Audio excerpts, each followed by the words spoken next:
Atëherë gjithë e pat djegjen e pallatit dje, pallat ku u dogjen një pjesë e konsiderueshme e apartamenteve të blera aty me djesën e ballit nga banorët, të cilët kush e di se sa vite jeti është dash me punu për të siguruar një apartament në këtë pallat. Shpresoj që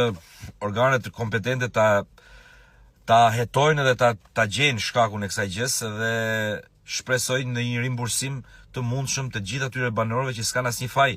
se u digjet shtëpia nga një pakujdesi apo nga një keqdashje apo ku diun, shëndsi ka se si ka ndodhur ajo. Por që ajo ka ndodhur dhe tani duhen marr masa për këtë gjë. Nga ana tjetër, shikojeni pak e zgjodha këtë video për të parë në çfarë kushtesh dhe me sa zemër punojnë Zjarfiksit. Edhe jam shumë dakord me titullin që ky përqafim i Zjarfiksit ndaj zonjës e bën hero, por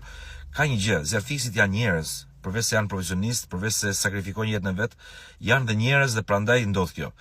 E para, e dyta, Zjarfiksit në këtë vend nuk kanë nevojë për duartokitje, s'kanë nevojë për levdata, s'kanë nevojë për heroizma, po kanë nevojë për kushte të mira pune. Përveç saj kanë nevojë për paga më të mira, sepse imagjinoni pak se me çfarë duhet përballen ata në këto kushte, me makina të vjetra, jashtëzakonisht vjetra dhe të dhuruara, me veshje, njëri jeshil, tjetri verdh, të pa investuar totalisht në profesionin e tyre dhe mbi të gjitha në një qytet kaotik, në një qytet të keq ndërtuar si Tirana, që me zor futet një motor picash dhe jo më një zjarfikse. Dhe janë, domethënë